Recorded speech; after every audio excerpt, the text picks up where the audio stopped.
प्रश्नोत्तर सीरीज के इस अंक में आप सबका स्वागत है। आज हम एक बहुत ही महत्वपूर्ण प्रश्न लेके आए हैं कि समाजवादी विचारधारा और पूंजीवादी विचारधारा में क्या अंतर है। देखिए, जो आपके राजनीति विज्ञान का जो पहला चैप्टर है शीत युद्ध का दौर, उसके बाद दूसरा चैप्टर है द्विध्रुवीयता का अंत। इन दोनों चैप्टर में समाजवादी विचारधारा और पूंजीवादी विचारधारा में टकराव की बात है। तो यहाँ पर प्रश्न पूछा जाता है कि सोवियत संघ की समाजवादी विचारधारा और अमेरिका की पूंजीवादी विचारधारा में क्या अंतर है, या फिर समाजवादी और पूंजीवादी शब्द का इस्तेमाल नहीं किया गया और ये पूछा जा सकता है कि अमेरिका की विचारधारा और सोवियत संघ की विचारधारा में मुख्यतः क्या अंतर था जिसके कारण दोनों में टकराव की स्थिति उत्पन्न हुई और शीत युद्ध प्रारंभ हो गया। तो हम यहाँ पर इसका उत्तर लेके आए हैं, ये समाजवाद, ये पूंजीवाद। अब यहाँ पर हमने दिखाया है कि जो समाजवादी विचारधारा है इसमें जो संसाधन होते हैं, उत्पादन के जो साधन होते हैं, उस पर जो है राज्य का नियंत्रण रहता है। यानी सब कुछ राज्य के नियंत्रण में रहता है। यानी स्कूल, कॉलेज, हॉस्पिटल, कंपनियां, यहाँ तक कि खेती भी राज्य के नियंत्रण में होती है। यानी संपूर्ण जो प्रॉपर्टी है वो राज्य के नियंत्रण में रहती है। निजी लोगों को राजनीतिक गतिविधियों में या फिर आर्थिक गतिविधियों में भाग लेने की किसी भी तरह का आज़ादी नहीं रहती है। फिर इसके पूंजीवादी विचारधारा में हमने इसी के संदर्भ में दिखाया है कि संसाधनों पर यहाँ पर निजी नियंत्रण रहता है।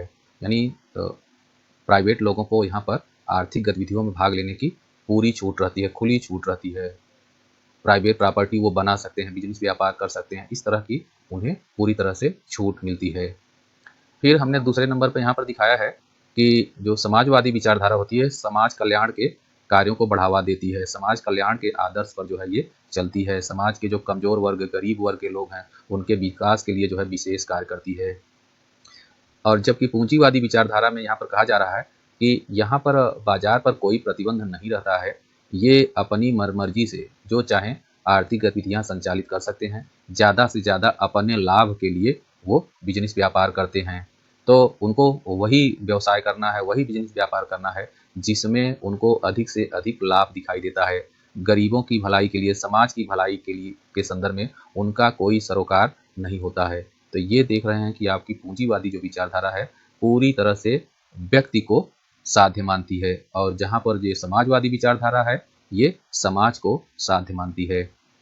फिर हमने तीसरे नंबर पर दिखाया है कि यहाँ पर यानी समाजवादी जो विचारधारा है यहाँ पर वस्तुओं की जो कीमत होती है वो सरकार तय करती है। यानी वस्तुओं का रेट जो है ज़्यादा न होने पाए, इस बात पर सरकार नज़र रखती है। वस्तुओं की कीमत इतना हो कि आम जनता की खरीद के सीमा के अंदर रहे, आम जनता उसे खरीद सके, उपभोग कर सके, इस पर जो है सरकार विचार करके कीमत तय करती है।